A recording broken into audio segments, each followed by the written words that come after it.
Fala Tricolada! Alexandre Antônio na área para mais uma análise de jogador por jogador, agora dessa 10ª rodada, 0-0, Fluminense, Ceará e São Januário. É um típico jogo que o Fluminense não poderia perder esses 2 pontos, né? A gente vai sentir falta desses 2 pontinhos lá no final do campeonato, né? Esse jogo jogando em casa, independente se é São Januário, Volta Redonda, Maracanã, o Fluminense tem que ganhar. Ponto corrido funciona dessa forma, você ganha os jogos em casa e fora de casa você pesca um pontinho, consegue uma vitória, até um empate fora de casa é tolerável, mas dentro de casa 0-0, da forma que o Fluminense jogou, o Fluminense teve até boas oportunidades, principalmente no primeiro tempo, teve gol anulado, lance duvidoso, teve uma cabeçada do Luca que o goleiro pegou quase dentro do gol, ou dentro do gol, porque ninguém mostrou. Então o Caio Paulista teve uma grande oportunidade no começo do segundo tempo, que o goleiro Richard salvou a equipe do Ceará. Também teve o gol anulado do Caio Paulista logo nos primeiros minutos, 2 minutos de jogo, estava impedido o Caio Paulista, mas o Fluminense perdeu uma grande oportunidade aí de somar 3 pontos jogando em casa. Lamentável, mas no geral o Fluminense jogou mal, gente. Não fez um bom jogo e o Roger Machado novamente voltou ao seu normal. Qual é o normal do Roger Machado?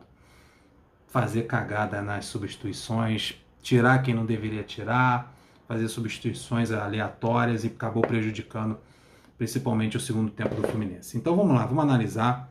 Vamos começar pelo Marcos Felipe, que não teve um grande destaque, não teve nada que o incomodasse. O Fluminense teve até superioridade em posse de bola. O Ceará atacou muito pouco. Vou dar uma nota 6 para o Marcos Felipe. Fez uma ou duas boas intervenções. Samuel Xavier, eu achei o Samuel Xavier muito tímido, muito atrás, muito preocupado com a marcação. Apareceu poucas vezes no ataque para dar apoio. Nota 5 para o Samuel Xavier. O Nino e o Lucas Claro, essa dupla de zaga atuou bem, firme. Como eu falei, o Ceará foi pouco incisivo no ataque, incomodou muito pouco. O Vini, que é o famoso Vinícius, né? Que tanto a torcida pede o seu retorno, não foi bem na armação do jogo. Os atacantes do Ceará sentiram bastante. Isso favoreceu ao Lucas Claro e ao Nino nessa partida. Fizeram uma atuação tranquila, nota 6 para o Nino e nota 6 também para o Lucas Claro. O Egídio foi a mesma coisa do que o Samuel Xavier. Ele muito tímido, muito preso à marcação, subiu muito pouco, poucas vezes. E quando subiu, fez um ou dois cruzamentos na primeira trave, cruzamentos baixos, cruzamentos muito ruins da parte do Egídio. Nota 5 também para o lateral esquerdo do Fluminense. Aí o André que foi a surpresa ali no lugar do Martinelli. O Roger Machado já está pensando em quem colocar no lugar do Martinelli no jogo contra o Cerro Porteño, já que o Martinelli está suspenso. Então ele testou ali o André nessa função. O André que fez o gol no Fla-Flu, o gol da vitória do Fluminense. E o André foi bem ali como primeiro volante, dando início às jogadas do Fluminense, girando essa bola, roubando bola, fazendo a função de primeiro volante, ali, o guarda da dupla de zagueiros. E dificilmente o André erra passe. É muito parecido com o Martinelli em termos de passes certeiros. Ele sabe distribuir o lance, fez um bom jogo. Acabou saindo aos 30 minutos do segundo tempo para a entrada do próprio Martinelli. Fez um bom jogo o André. Nota 6 para o André. Iago, muita luta, muita marcação, mas o Iago sentiu muito o jogo. Sentiu o Iago no segundo tempo muito cansado e sobrecarregado. Deve ser por isso que ele saiu sendo substituído aos 30 minutos para a entrada do Nenê. Nota 6 para o Iago aí no meio de campo do Fluminense.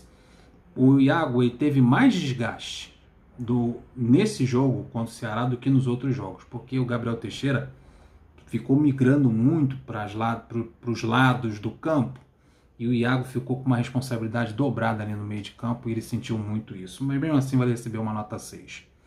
Já o Gabriel Teixeira, que foi a esperança da torcida, eu gostei, muitos torcedores, a grande maioria gostou da escalação do Gabriel Teixeira ali no meio de campo no lugar do Nenê e do Casares. Porque o Gabriel Teixeira ele fazia essa função nas categorias de base, ali de meia amador, camisa 10.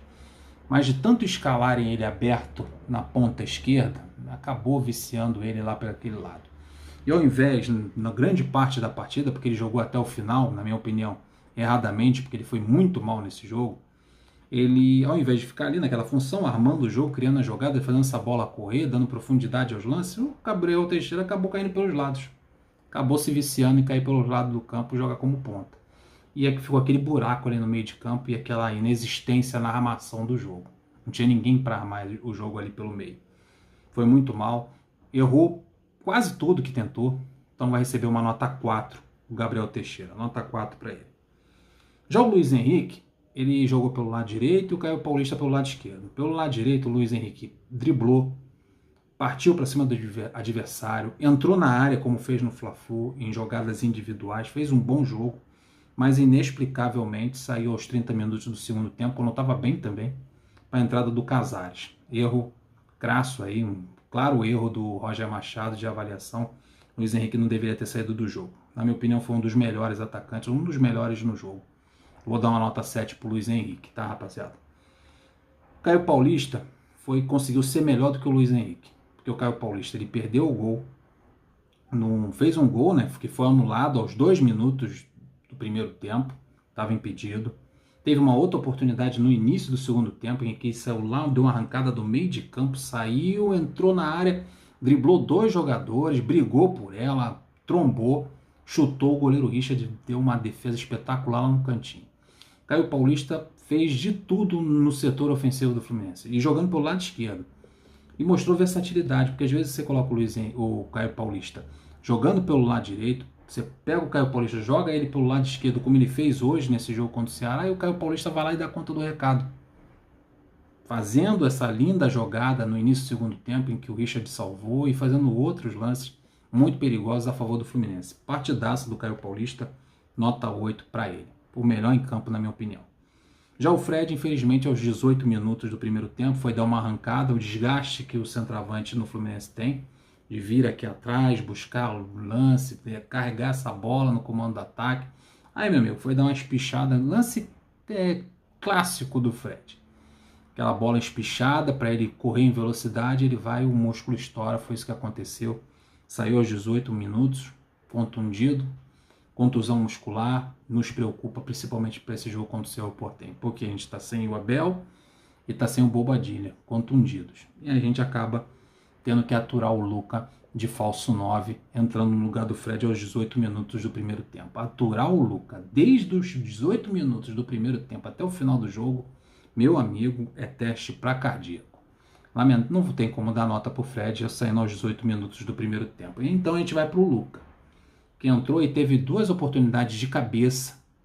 Foram 2 cruzamentos que ele cabeceou interessante, fez um lance interessante. No segundo tempo, ele cabeceou, o goleiro Richard fez uma defesa espetacular. Mas fora isso, o Luca errou tudo.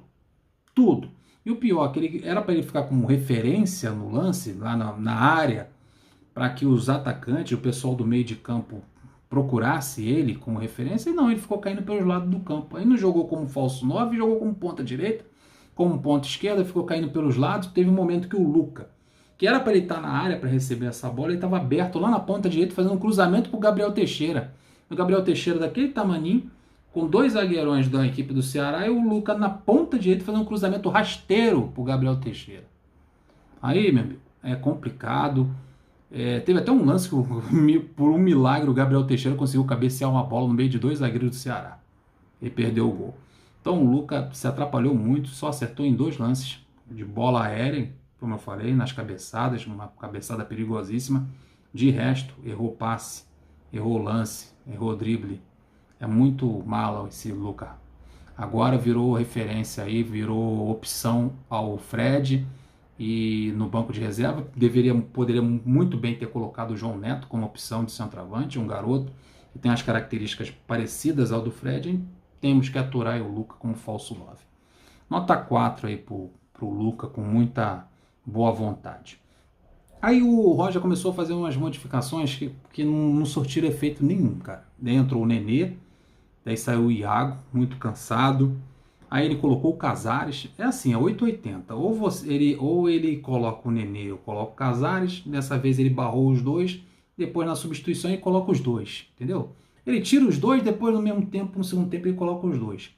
Mas são substituições assim, aleatórias. Entrou o Nenê no lugar do Iago, aos 30 minutos, depois entrou o Casares, aberto pela direita. Poderia ter colocado o Kaique, aberto pela direita. Ou melhor, ter mantido o Luiz Henrique aberto pela direita. O Luiz Henrique estava bem, estava com gás. Estava conseguindo criar vantagem sobre os marcadores na velocidade ainda com 30 minutos do segundo tempo. Ele vai, não colocou o Casares no meio campo como armador, ainda coloca o Casares novamente aberto pelo lado direito, e no lugar de um jogador que estava indo bem, que era o caso do Luiz Henrique. Não tem como dar certo. Aí colocou o Martinelli no lugar do André. Você está colocando o André para ganhar ritmo, para ter mais entrosamento com a equipe, porque você não vai poder contar com o Martinelli no jogo contra o Cerro Porteño. Qual é a finalidade de colocar o Martinelli no segundo tempo, no lugar do próprio André, que não estava sentindo tanto assim o jogo? O jogo estava mono, o jogo estava frio, com pouca movimentação, lento, dando sono. Você vê de tarde um jogo da Inglaterra contra a Dinamarca, daí tu vê Fluminense e Ceará, é outro tipo de esporte. Aquilo não é futebol que a gente viu hoje à noite. Mesmo o Fluminense sendo superior, tendo maior número de posse de bola do que o Ceará, 60%, 65% de posse de bola, mesmo assim o jogo foi muito ruim. O Fluminense teve espasmos, teve momentos bons, principalmente no início do primeiro tempo, depois no início do segundo tempo, e depois foi esfriando, o Fluminense foi jogando mal. Ainda tem isso, o treinador faz uma substituição que tem nada a ver, tirando o Luiz Henrique, que estava bem no jogo, tirou o André, que na minha opinião não deveria ter saído, não gastou as 5 substituições, só fez 4. Eu não vou dar nota para o Nenê, para o Casares e também para o Martinelli. Os 3 entraram aos 30 minutos do segundo tempo, muito pouco tempo para isso, e quase não foram notados, não tiveram importância ou relevância nenhuma essas substituições. Mas eu vou dar uma nota para o Roger aí, que voltou ao seu normal, de estragar o time com suas substituições, como eu citei agora há pouco. Uma nota 4 para o Roger Machado, com muita boa vontade também. Então é isso, rapaziada. Peço que vocês deixem aquele like maneiro, que se inscreva aqui no canal e compartilhe os nossos vídeos com seus amigos. Depois de se inscrever, clica no sininho para receber as notificações. Muito obrigado por assistir. Até o próximo vídeo. Fui!